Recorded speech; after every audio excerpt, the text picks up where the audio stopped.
Welcome to 360 Tamil. நம்ம Vikram on டியூட்டின்ற ஒரு web சீரிஸை ரெகுலரா பார்த்துட்டு இருக்கோம் பாத்தீங்களா. இந்த வாரமும் 4 எபிசோட ரிலீஸ் பண்ணிருக்காங்க.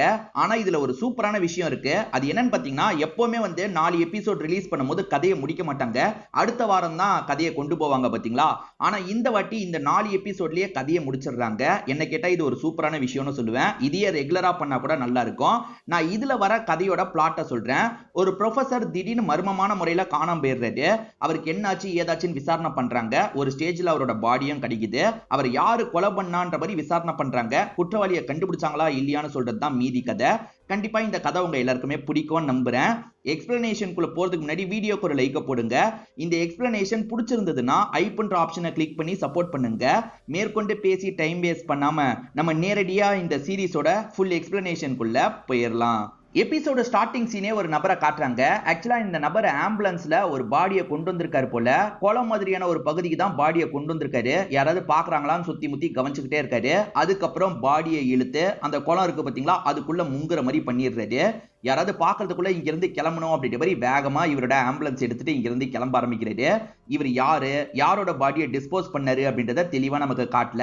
இப்பதான் ஸ்டார்டிங்ல இருந்து நடந்த விஷயத்த நமக்கு காட்டுறாங்க. ஒரு ப்ரொஃபசர் அவரோட சர்வீஸ் எல்லாம் முடிச்சிடுறாரு போல. பிஎஃப் அமௌண்ட் இருக்கும் பாத்தீங்களா, அதை மொத்தமா எடுத்துட்டு இங்க இருந்து கிளம்பலாம்னு நினைக்கிறாரு. இப்ப பேங்க்ல காசெல்லாம் வாங்கிட்டு கிளம்ப பார்க்கும்போது எதர்ச்சியா விக்ரம கவனிக்கிறாரு. விக்ரம இவரை பார்த்து ப்ரொஃபசர் எப்படி இருக்கீங்க அப்படின்ற மாதிரிலாம் பேசுறாரு. அதாவது விக்ரமோட காலேஜ் ப்ரொஃபசரா இவர் இருந்திருப்பார் போல. அதனால ரெண்டு பேருமே பழைய விஷயத்தெல்லாம் பேசிட்டு இருக்காங்க. அந்த டைம்ல விக்ரம் சட்டுன்னு கோவப்படுவார் போல. விக்ரம் அதெல்லாம் மாத்திக்கிட்டியா இல்லையான்ற மாதிரி கேட்கிறாரு. இல்ல சார், இப்ப அதெல்லாம் மாத்திக்கிட்டேன் அப்படின்ற மாதிரி விக்ரமும் சொல்றாரு. இப்ப ப்ரொஃபசருமே பிஎஃப் காசு எடுக்கிறதுக்காக தான் வந்தேன், நிறைய கமிட்மெண்ட் இருக்கு விக்ரம், அதெல்லாம் பண்ணும் அப்படின்ற மாதிரிலாம் சொல்லிட்டு இருக்காரு. சார் நான் வேணா டிராப் பண்ணவா அப்படின்ற மாதிரி விக்ரம் கேட்கிறாரு. இல்ல விக்ரம், உனக்கு எதுக்கு சிரமம், நான் பாத்துக்கிறேன் அப்படின்ற மாதிரி சொல்றாரு.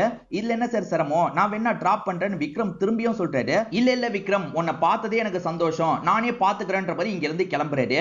வெளியே ஒரு ஆட்டோ நிக்கிற மாதிரியும் நமக்கு காட்டுறாங்க. இப்ப ப்ரொஃபசர் நடந்தே போலான்ற மாதிரி நடந்து போயிட்டு இருக்காரு.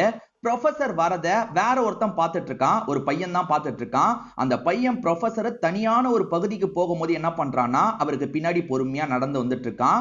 யாரோ பின்னாடி வரத ப்ரொஃபசருமே ஃபீல் பண்ணிட்டு இருக்காரு. இப்ப வந்தவன் முகத்தெல்லாம் மறைச்சுக்கிறான். சட்டுன்னு அந்த பேகை புடுங்கிட்டு போறதுக்கு பாக்குறான். ஆனா ப்ரொஃபசர் அவன் கூட சண்டை போடுறாரு. ஒரு ஸ்டேஜ்ல அவன் முகத்தை பார்த்துடுறாரு. நீ ஆன்றபடி ஷாக் ஆகுறாரு. இந்த ப்ரொஃபசருக்கு தெரிஞ்ச பையன் தான் இந்த விஷயத்த பண்ணிருக்கான் போல. ஃபேஸ பார்த்தோன்னா அவனுக்கு பயம் வந்துருது. அவனுமே இங்க இருந்து ஓட ஆரம்பிச்சிடுறான். அதாவது அந்த பேக் கிடைக்கலனாலும் பரவாயில்லன்ற மாதிரி ஓட ஆரம்பிச்சிடுறான். இந்த வழியா ஷாலினின்ற ஒருத்தங்க பைக்ல வந்துட்டு இருக்காங்க. ஓடுற நபரையுமே ஓரளவுக்கு பாக்குறாங்க. இப்ப ப்ரொஃபசர் கிட்ட வந்து என்னாச்சு ஏதாச்சுன்ற மாதிரிலாம் கேட்டுட்டு இருக்காங்க. இவங்களுமே இந்த ப்ரொஃபசர் கிட்ட படிச்சவங்க போல.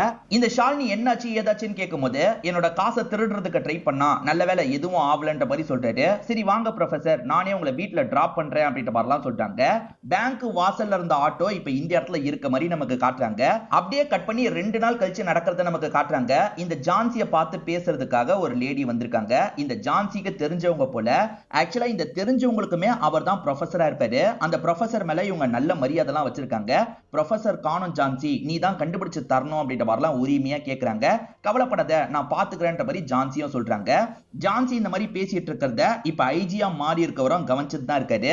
இப்ப அந்த லேடி கிளம்பி போனதுக்கு அப்புறம் கேஸை யாருக்கு தரதுன்னு யோசிக்கிறாங்க.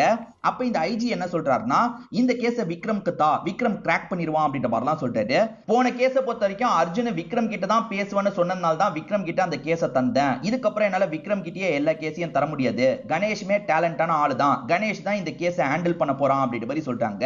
ஐஜியால எதுவுமே பண்ண முடியல, சரின்ற மாதிரி ஏத்துக்கிறாரு. இப்ப கிளம்பும் போது அந்த லேடியை விக்ரம் பாக்குறாரு. நீங்க என்ன இங்கன்னு கேட்கும் போது, நம்ம ப்ரொஃபசரை காணோம், மிஸ் ஆகுறாரு, அதனால தான் கம்ப்ளைண்ட் தரதுக்காக வந்தேன்ற மாதிரி சொல்றாங்க. இது ப்ரொஃபசர் மிஸ் ஆகுறாரா, இப்பதானே நல்லபடியா நம்ம பேசணும், அதாவது கொஞ்ச நாளைக்கு முன்னாடி தானே பேசணும் அப்படின்ற மாதிரி விக்ரமும் யோசிக்கிறாரு. சரி கவலைப்படாதீங்க, நான் பாத்துக்கிறேன்ற மாதிரி இந்த லேடி கிட்ட பேசிட்டு உள்ள வராரு. உள்ள வந்தவரு, அந்த ப்ரொஃபசர் எனக்கு வேண்டியவர் தான், அவர்கிட்ட தான் நான் படிச்சேன், நானே இந்த கேஸை எடுத்துக்கிறேன்ற மாதிரி சொல்றாரு. ஆனா ஜான்சி ஏத்துக்க மாட்டாங்க.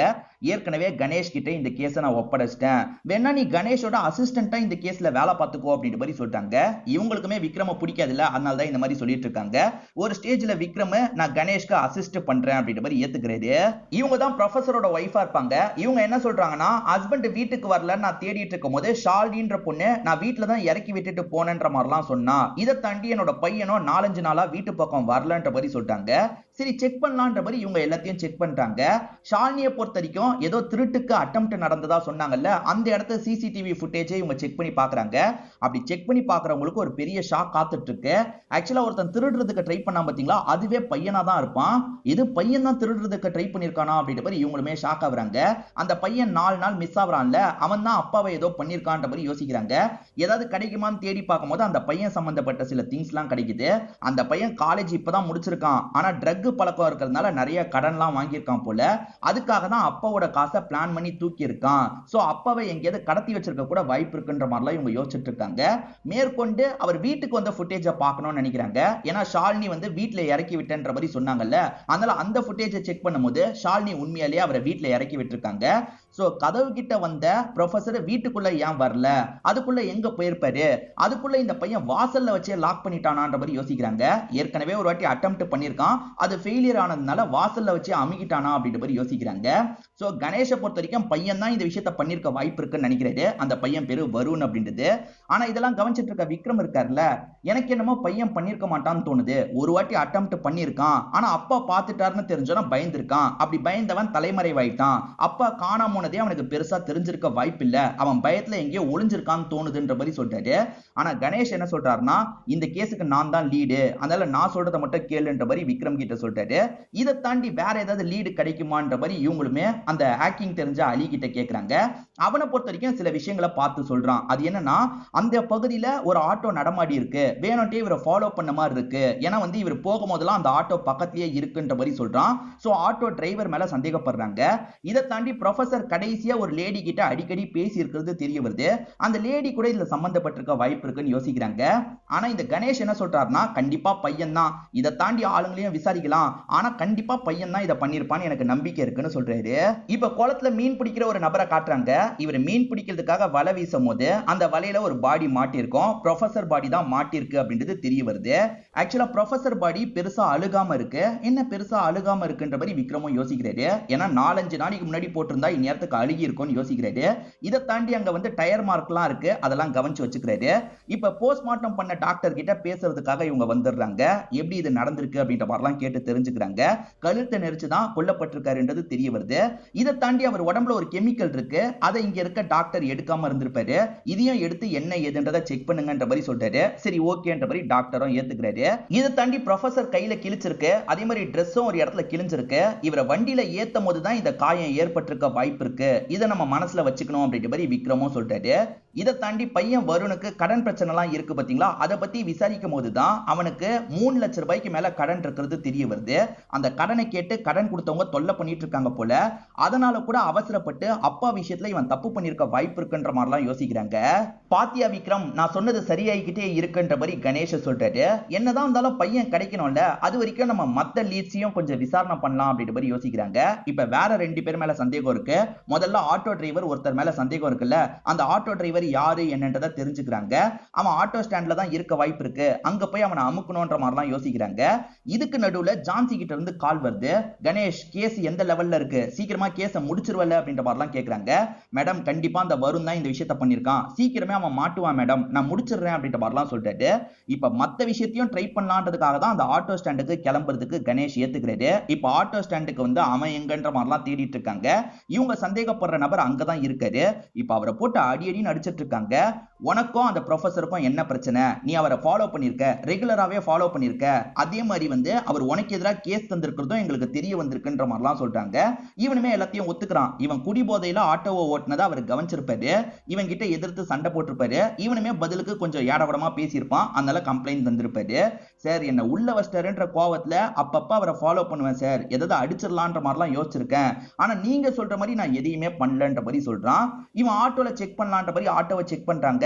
இதை தாண்டி அந்த ஆட்டோவோட டயர் மார்க்கை இவர் பாக்குறாரு. அங்க டயர் மார்க் இருந்ததுக்கும் இந்த ஆட்டோக்கும் சம்பந்தம் இல்லைன்றது விக்ரம்க்கு தெரிய வருது. ஏன்னா குளத்துக்கிட்ட இவன் பாடியை கொண்டு போய் போடலன்ற மாதிரி விக்ரம் சொல்றாரு. இவன் மேல இப்ப டவுட் குறைஞ்சிருது இல்ல, அடுத்தவங்களை பார்க்கலான்ற மாதிரி யோசிக்கிறாங்க. அடுத்து ஒரு லேடி மேல இவங்களுக்கு சந்தேகம் இருக்கு. அந்த லேடியை பார்க்கறதுக்காக வந்துடுறாங்க.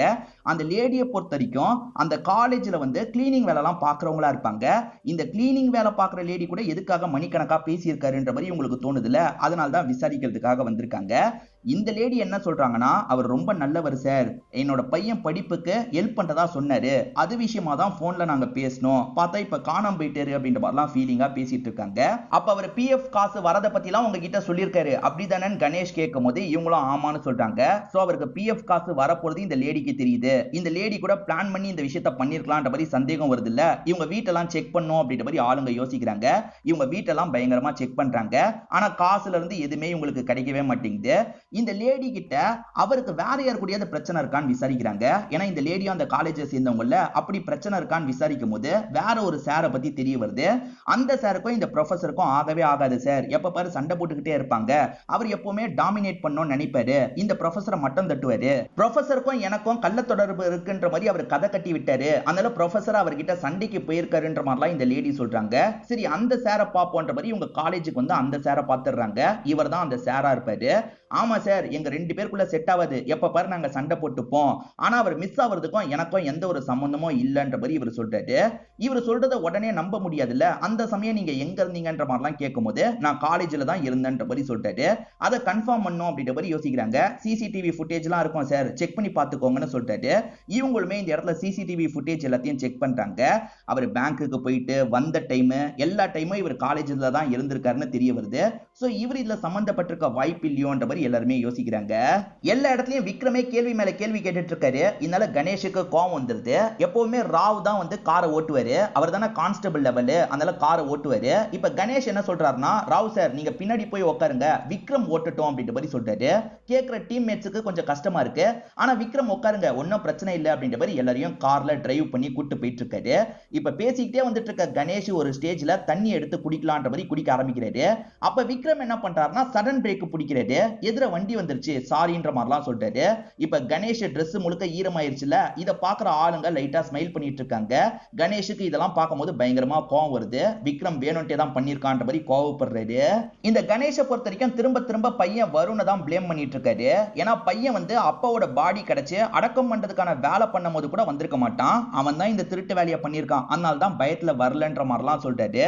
நீ சொல்ற லாஜிக் கரெக்ட் தான், ஆனா பையனை பொறுத்த வரைக்கும் அந்த ட்ரக் அடிக்ஷன்ல ரொம்ப அதிகமா போனவன், அவன் அதனால கூட பயந்து ஏதாவது இடத்துல தங்கி இருக்கலாம், அப்பாக்கு இதெல்லாம் நடந்தது கூட தெரியாம இருக்கலாம் அப்படின்ற மாதிரிலாம் சொல்றாரு.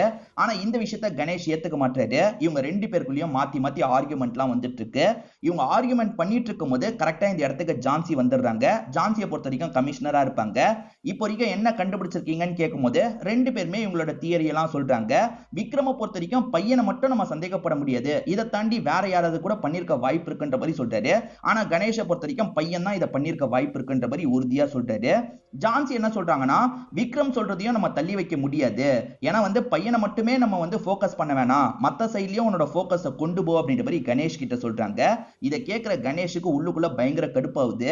ஏன்னா விக்ரமை எப்படியாவது நம்ம ஜெயிக்கணும்ன்ற மாதிரி நினைக்கிறாரு. தொடர்ச்சியா தோத்துக்கிட்டே இருக்கிறது இவருக்கு கடுப்பை தருது. அந்த பையன் எங்கன்ற மாதிரி எல்லா பக்கமும் இவங்க விசாரணை பண்ணிட்டு இருக்காங்க. இவங்க இன்ஃபார்மர் ஒருத்தர் இந்த பகுதியில் அந்த பையனை பார்த்தேன்னு சொல்லியிருப்பாரு. இவங்க கிளம்பி அந்த பகுதிக்கு வந்துடுறாங்க. சுத்து வட்டாரத்துல இருக்க எல்லா ஹோட்டல்லையும் போய் செக் பண்ணுங்கன்ற மாதிரி கணேஷ் சொல்றாரு. சரி ஓகேன்ற மாதிரி ஆளுங்க ஒவ்வொரு பக்கமா பிரிஞ்சு இங்க இருந்து போயிட்டு இருக்காங்க. அந்த மாதிரி வந்த ஆளுங்க ஹோட்டல்ல விசாரிக்கும் போது இந்த பையன் இங்க தான் இருக்கான்ற மாதிரி அங்க இருக்கவங்க சொல்றாங்க. சோ அந்த ரூமுக்கு போய் அவனை அமுக்கலாம் நினைக்கிறதுக்குள்ள அவன் தப்பிச்சு ஓட ஆரம்பிக்கிறான். இவங்களுமே துரத்திட்டு வந்து ஒரு இடத்துல அந்த பையனை பிடிச்சிடுறாங்க. இந்த பையன் பேர் வருண்னு சொன்னா பாத்தீங்களா, வருணை பிடிச்சு அடி அடின்னு அடிச்சிட்டு இருக்காங்க. எனக்கு எதுவுமே தெரியாது, எனக்கு எதுவுமே தெரியாதுன்னு சொல்றான். இவங்களுமே இவங்களோட இடத்துக்கு கொண்டு வந்துடுறாங்க. இந்த பையனை போட்டு பயங்கரமா அடிச்சிட்டு இருக்காங்க. நீ தானே இந்த விஷயத்த பண்ண, ஒழுங்கு மரியாதையை ஒத்துக்கோ அப்படின்ற மாதிரிலாம் கேட்கறாங்க. சத்தியமா நான் இந்த விஷயத்த பண்ணலன்ற மாதிரி சொல்றான். கணேஷ் என்ன சொல்றாருன்னா, ஏற்கனவே திருடுறதுக்கு ட்ரை பண்ணிருக்க, அது மிஸ் ஆயிருச்சு, எப்படியும் அப்பா வீட்டுக்கு வருவாரு, வீட்டு வாசல்ல வச்சே தூக்கிடலான்றதுக்காக வீட்டுல ரெடியா இருந்திருக்க அப்படிதானேன்னு கேட்கிறாரு. சார் சத்தியமா அப்படிலாம் கிடையாது சார், அப்பா அப்படி பார்த்துட்டாருன்னு தெரிஞ்சோனே எனக்கு ஒரு மாதிரி பயமாயிருச்சு, அதனால தான் வீட்டு பக்கமே நான் போல சார் அப்படின்ற மாதிரிலாம் இவன் சொல்லிட்டு இருக்கான்.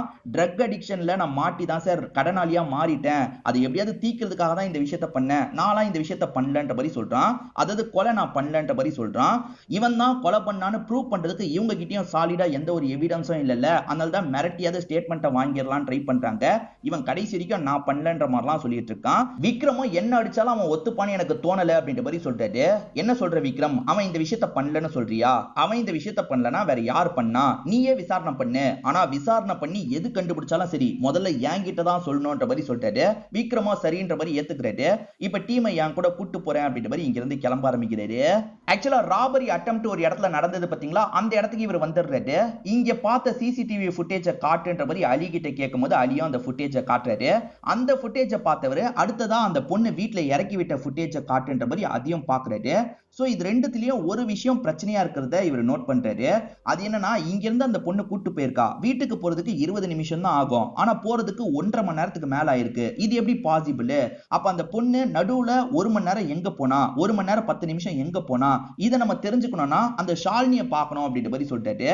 அதாவது அந்த ப்ரொஃபசர் கிட்ட படிச்சவங்க இருக்காங்கல்ல, அவங்கள பார்க்கணும்ன்ற மாதிரி யோசிக்கிறாரு. இப்ப ஷாலினியை பார்க்கறதுக்காக வீட்டுக்கு வந்துடுறாரு. வாங்க வாங்கன்ற மாதிரி இவங்களுமே உள்ள கூப்பிட்டு பேச ஆரம்பிக்கிறாங்க. ஷாலினி என்ன நடந்ததுன்னு கேட்கும்போது ஷாலினியுமே நடந்த விஷயத்தெல்லாம் சொல்றாங்க. நீங்க ப்ரொஃபசரை விடுறதுக்கு வெறும் 20 நிமிஷம் போதுமே, நீங்க எதனால 1.5 மணி நேரம் கழிச்சு போய் விட்டீங்க அப்படின்ற மாதிரி கேட்கிறாரு. சார், ப்ரொஃபசர் வந்து அந்த விஷயத்தினால ரொம்பவே பாதிக்கப்பட்டிருந்தாருல சார், அதனால தான் வீட்டுக்கு கூட்டு வந்து ஆறுதல் படுத்தினேன். அவர் தண்ணியெல்லாம் குடிச்சிட்டு பொறுமையா தான் இங்க இருந்து கிளம்பினாரு அப்படின்ற மாதிரிலாம் சொல்றாங்க. இந்த சமயம் விக்ரம் என் போன்ல சார்ஜ் போடணும்ன்ற மாதிரி அங்க இருக்க சில பொருள்லாம் செக் பண்றாரு.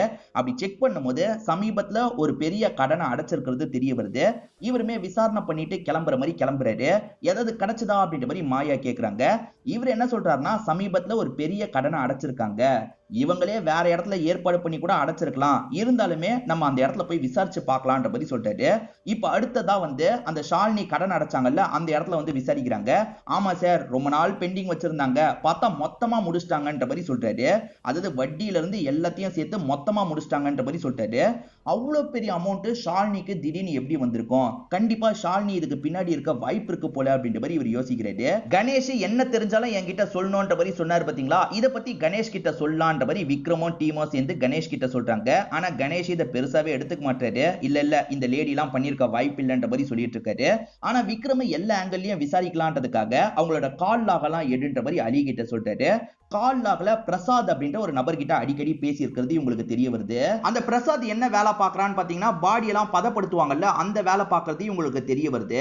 ஆக்சுவலா ப்ரொஃபசர் பாடியில ஒரு கெமிக்கல் கிடைச்சது பாத்தீங்களா, அந்த கெமிக்கல் பதப்படுத்துறதுக்கு யூஸ் பண்ற கெமிக்கலா இருக்கும். அதாவது ப்ரொஃபசர் பாடிய வேற ஒரு இடத்துல ரொம்ப நாள் பதப்படுத்தி வச்சிருக்காங்க, அதுக்கப்புறம் தான் அந்த லேக்ல போட்டிருக்காங்கன்றது தெரிய வந்திருக்கும்.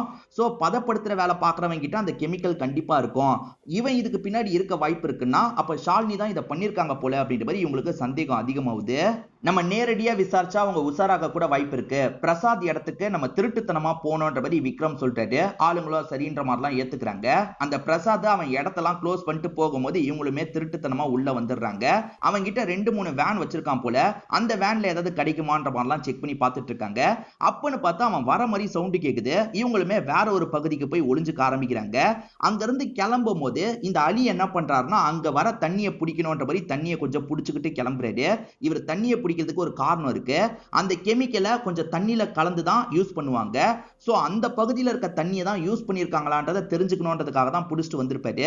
இப்ப புடிச்சிட்டு வந்த தண்ணியை செக் பண்ணி பார்க்கும்போது அந்த தண்ணி கூட கெமிக்கலை கலந்து தான் பாடியை பதப்படுத்தி இருக்கிறது தெரிய வருது. சோ பிரசாத் இதுக்கு பின்னாடி இருக்கிறது உங்களுக்கு கன்ஃபார்ம் ஆயிருது. இதை தாண்டி ஹீரோ டயர் மார்க்ஸ் எல்லாம் கவனிச்சாரு பாத்தீங்களா, அந்த லேக் பகுதியில ஒரு டயர் மார்க் கிடைச்சது இல்ல, அதே டயர் மார்க் தான் அந்த டயரோடது அப்படின்ற மாதிரி சொல்லிட்டாரு. சோ பிரசாத் தான் பாடியை கொண்டு போய் போட்டிருக்கான் அப்படின்ற மாதிரி விக்ரம் உறுதிப்படுத்திடுறாரு. இப்ப என்ன பண்றது அப்படின்ற மாதிரி கணேஷ் கேட்கும்போது, நேரா இதுக்கப்புறம் அவங்க வீட்டுக்கு போயிடலாம், ரைடு பண்றதுக்கான பர்மிஷனை வாங்கிட்டு போயிடலான்ற மாதிரி சொல்றாரு. இப்ப ரைடு பண்றதுக்கான பர்மிஷன்லாம் வாங்கிட்டு இவங்களுமே ஷாலினியோட வீட்டுக்கு வந்துடுறாங்க. ஷாலினி பிரசாத் சேர்ந்து தான் பண்ணிருக்காங்கன்னு உங்களுக்கு தெரியுதுல்ல, அதனால ஷாலினியோட வீட்டுக்கு வந்து உங்க வீட்டை செக் பண்ணணும்ன்ற மாதிரி சொல்றாங்க. ஏன் எதுக்குன்னு ஷாலினி கேட்கும்போது, நீங்க உட்காருங்க, நாங்க செக் பண்ணிட்டு போயிடுவோம்ன்ற மாதிரி இவங்களுமே செக் பண்ண ஆரம்பிக்கிறாங்க. ஒரு இடம் விடாம செக் பண்ணுங்கன்ற மாதிரி விக்ரமும் சொல்லிட்டாரு. இப்ப இவங்களுமே மூல முடுக்குல இருந்து எல்லா இடமும் செக் பண்ணிட்டு இருக்காங்க. பழைய பொருள்லாம் வைக்கிற மாதிரி ஒரு இடம் இருக்கும். அந்த இடத்துல செக் பண்ணிட்டு இருக்கும்போது மாயாக்கு கட்டுக்கட்டா காசெல்லாம் கிடைக்குது. நம்பர் கூட மேட்ச் பண்ணி பார்க்கலாம்னு யோசிக்கிறாங்க. பேங்க் கிட்ட இருந்து அந்த நம்பரை வாங்கியிருப்பாங்க, அதாவது ப்ரொஃபசர் எடுத்த காசோட நம்பரை வாங்கியிருப்பாங்க. அந்த நம்பர் கூட மேட்ச் ஆகுதான்ற மாதிரி செக் பண்றாங்க. மேட்ச் ஆகுது அப்படின்றது இவங்களுக்கு தெரிஞ்சிருது. சோ இவங்க தான் பண்ணிருக்காங்கன்றது தெரிஞ்சிருதுல, இவங்களை அரெஸ்ட் பண்ணி கூட்டு போக ஆரம்பிக்கிறாங்க. எதுக்காக இந்த விஷயத்த பண்ணீங்க, ஒழுங்கா சொல்லுங்கன்ற மாதிரி விக்ரமும் டீமும் கேக்குறாங்க. நீங்க என்ன கேக்குறீங்கன்னு எனக்கு புரியல, இந்த காசு எப்படி வந்ததுன்றதும் எனக்கு தெரியாது, நான்லாம் எதுவுமே பண்ணலன்ற மாதிரி சொல்லிட்டு இருக்காங்க. இது வேலைக்காவது, பிரசாதையும் கஸ்டடியில எடுக்கணும்ன்ற மாதிரி பிரசாத வர வச்சிடுறாங்க. பிரசாத் நீ தான் இதை பண்ணிருக்கன்றது தெரிஞ்சிருச்சு, உன்னோட டயர் மார்க்ல இருந்து எல்லாமே அதை உறுதிப்படுத்துது, ஒழுங்கு மரியாதையை உண்மையை ஒத்துக்கோ, நீ மட்டும் தான் இதை பண்ணன்னு எங்களுக்கு தெரியும்ன்ற மாதிரிலாம் சொல்லிட்டாங்க. சார் சத்தியமா நான் மட்டும்லாம் இதை பண்ணல சார், அவங்க கேட்டாங்க அவங்களுக்காக தான் பண்ணன்ற மாதிரி இவன் எல்லா விஷயத்தையும் ஒத்துக்க ஆரம்பிக்கிறான். ஷாலினி வீட்டுல 2 டெத் நடக்கும் போது பிரசாதை யூஸ் பண்ணி தான் எல்லா விஷயத்தையும் பண்ணிருப்பாங்க. அதாவது பதப்படுத்துறது, அதே மாதிரி ப்ராசஸ் பண்றது எல்லாமே பிரசாதை யூஸ் பண்ணி தான் பண்ணிருப்பாங்க. அந்த நாள் நடந்தது என்ன தெரியுமா? ப்ரொஃபஸரை ஆஸ்வாசப்படுத்துறதுக்காக வீட்டுக்கு கூட்டு வந்திருப்பாங்க. ஏன் ப்ரொஃபஸர் இவ்வளவு பதட்டமா இருக்கீங்கன்னு கேட்கும்போது, திருட ட்ரை பண்ணது யார் தெரியுமாமா? என் பையன், அதனால தான் கஷ்டமா இருக்குன்ற மாதிரி ப்ரொஃபஸர் சொல்லிட்டாரு. அப்ப இப்ப இந்த காசை நம்ம திருடிட்டா கூட பழி அந்த பையன் மேல தானே போகும்ன்ற மாதிரி உங்களுக்கு தோண ஆரம்பிக்குது. அதனால இவங்களுமே ஒரு சதி திட்டத்தை போட ஆரம்பிக்கிறாங்க. இப்ப ப்ரொஃபஸருக்கு கொஞ்சம் மயக்கத்தை தர மாதிரி டீ எல்லாம் போட்டு தந்துடுறாங்க. இப்ப ப்ரொஃபஸர் கிட்ட அந்த பேக்கை என்கிட்ட தந்துருங்கன்னு கேக்குறாங்க. என்ன பேசிட்டு இருக்கமா? இது என்னோட சேவிங்ஸ், இதை எப்படி தருவேன்? தரமாட்டேன், நான் கிளம்புறேன் அப்படின்ற மாதிரி இவர் கிளம்ப பாக்குறாரு. இவங்க என்ன பண்றாங்கன்னா, ஷால் இருக்கு பாத்தீங்களா, அதை சுருட்டி இவரோட கழுத்தை போட்டு நெரிக்க ஆரம்பிக்கிறாங்க. அப்படி நெரிச்சு இவரோட கதையை முடிச்சிடுறாங்க. ஒரு வேகத்துல கதையை முடிச்சிடுறாங்க. இப்ப என்ன பண்றது அப்படின்ற மாதிரிலாம் யோசிச்சுட்டு இருக்காங்க. நம்ம பிரசாத் கிட்ட உதவி கேட்போன்ற மாதிரி பிரசாத்துக்கு கால் பண்றாங்க. ஏற்கனவே 2-3 வாட்டி இவங்களுக்காக வேலை பார்த்திருக்காருல, அதாவது இல்லீகல் வேலை இல்ல, லீகல் வேலை தான் பார்த்திருப்பாரு. இருந்தாலுமே அவரை கூப்பிடலான்ற மாதிரி அந்த இடத்துக்கு கூப்பிட்டு இருப்பாங்க. அவர் வந்ததுக்கு அப்புறம் தான் பாடியை பாக்குறாரு. பயங்கரமா ஷாக்லாம் ஆயிட்டு இருக்காரு. தயவு செஞ்சு இந்த விஷயத்துல எனக்கு ஹெல்ப் பண்ணு, உனக்குமே நிறைய காசு தரேன்ற மாதிரி சொல்றாங்க. இந்த பிரசாதம் ஒரு ஸ்டேஜ்ல ஏத்துக்கிறாரு. ஆனா பிரசாத் என்ன சொல்றாருன்னா, இதை நம்ம கவனமா பண்ணோம், இவர் வீட்டுக்கு போய் மிஸ் ஆகுற மாதிரி நம்ம நம்ப வைக்கணும், அதுக்காக நான் சொல்ற மாதிரி பண்ணலான்ற மாதிரி சொல்றாரு. என்ன ஏதுன்னு கேட்கும் போது இவர் அந்த ப்ரொஃபசர் மாதிரி ட்ரெஸ் பண்ணிக்கிறாரு. நீ ப்ரொஃபசரை வீட்டுல விட்டுட்டேன்னு நம்ப வைக்கணும், என்ன கூட்டு போன்ற மாதிரி சொல்றாரு. சோ கேமரா வந்து அந்த பக்கம் தானே இருக்கு. இவர் அப்படியே முதுவ காமிச்ச மாதிரி அந்த இடத்துக்கு வந்துடுறாரு. வீட்டுக்குள்ள போற மாதிரி பாவலமும் பண்றாரு. வீட்டுக்குள்ள போற மாதிரி பண்ணவர் பின்வாசல் இருக்கு பாத்தீங்களா, அது வழியா எகிரி குதிச்சு திரும்பி இவங்க கூட சேர்ந்த மாதிரி அங்க இருந்து கிளம்பி இருப்பாரு. அதனால தான் வீட்டுக்கு வந்தவர் வீட்டுக்குள்ள போயிருக்க மாட்டாரு. இவங்க பிளான் பண்ணி இந்த விஷயத்தை பண்ணிருப்பாங்க. கொஞ்ச நாள் பதப்படுத்தி அதுக்கப்புறமா நம்ம டிஸ்போஸ் பண்ணலான்ற மாதிரி கொஞ்ச நாள் பதப்படுத்தி வச்சிருப்பாங்க. டிஸ்போஸ் பண்ணும்போது இவர் எடுக்கிறாரு பாத்தீங்களா, அப்ப ஷர்ட் கிழிஞ்சிருக்கும். ஆக்சுவலா வேன்ல அந்த மாதிரி ஷர்ட் கிழிஞ்சதுக்கான தடயமும் இவங்களுக்கு கிடைச்சிருக்கும். இப்ப அதுவும் கூடுதல் எவிடன்ஸ் தானே. இந்த எவிடன்ஸ் எல்லாமே இவங்க 2 பேருக்கு எதிராக இருக்கு. இப்ப இவங்க 2 பேருமே ஸ்டேட்மெண்ட் எல்லாம் தந்து உண்மையை ஒத்துக்கிட்டாங்கல்ல, உங்க 2 பேருக்கான தண்டனை உங்களுக்கு கிடைக்கும்ன்ற மாதிரி விக்ரம் சொல்றாரு. இப்ப ஆளுங்க இருக்காங்கல்ல, இவங்க 2 பேரையும் இங்க இருந்து கூட்டு போயிடுறாங்க. இப்ப டீமை சேர்ந்தவங்க எல்லாம் வந்து ஒய்ஃபை கூப்பிட்டு நடந்த எல்லா விஷயத்தையும் புரிய வைக்கிறாங்க. ஹஸ்பண்டோட மீதி காசு இருக்கு பாத்தீங்களா, அதெல்லாம் அந்த லேடி கிட்ட ஒப்படைச்சிட்டு இருக்காங்க. என் ஹஸ்பண்ட் இப்படி பண்ணிட்டாங்களே அப்படின்ற மாதிரி அந்த ஒய்ஃப் ஃபீல் பண்ணி அழுகுறாங்க. நான் கிளம்புறேன்ற மாதிரி இங்க இருந்து கிளம்ப ஆரம்பிக்கிறாங்க. இந்த கேஸ் சால்வ் ஆனதுக்கு காரணமே விக்ரம் தானே. அதனால ஐஜி பயங்கரமா பாராட்டிட்டு இருக்காரு. நான் இதுக்காக தான் இந்த கேஸை விக்ரம் கிட்ட தரலான்னு சொன்னேன், ஆனா உன்னோட ஈகோவை மனசுல வச்சு நீ விக்ரம்க்கு தர வேணான்னு சொன்ன. விக்ரம் இது வரைக்கும் நிறைய பேர் ஒடுக்கி இருக்காங்க, அதெல்லாம் தாண்டி ஒவ்வொரு வாட்டியும் அவன் ஜெயிச்சு காமிச்சிருக்கான் அப்படின்ற மாதிரி பயங்கரமா பாராட்டிட்டு இருக்காரு. ஜான்சியால எதுவுமே பேச முடியல, கணேஷ்மே அமைதியா இருக்காரு. இதோடைய இந்த வாரத்துக்கான கதையை முடிச்சிடுறாங்க. அடுத்த வாரம் என்ன கதை வரப்போகுது அப்படின்ற மாதிரி லைட்டா நமக்கு டீசர் மாதிரிலாம் காமிக்கிறாங்க. அடுத்த வாரம் என்ன கதை வந்தாலும் சரி, நம்ம அடுத்த வாரம் அதை எக்ஸ்பிளைன் பண்ணிடலாம். கண்டிப்பா இந்த கதை உங்க எல்லாருக்குமே பிடிச்சிருக்கும் நம்புறேன். இந்த வீடியோ உங்களுக்கு பிடிச்சிருந்ததுன்னா லைக் பண்ணுங்க, கமெண்ட் பண்ணுங்க, மறக்காம 360 தமிழ் சேனலை சப்ஸ்கிரைப் பண்ணுங்க. தொடர்ச்சியா இந்த மாதிரி வீடியோக்கள் வந்துகிட்டே தான் இருக்கும்.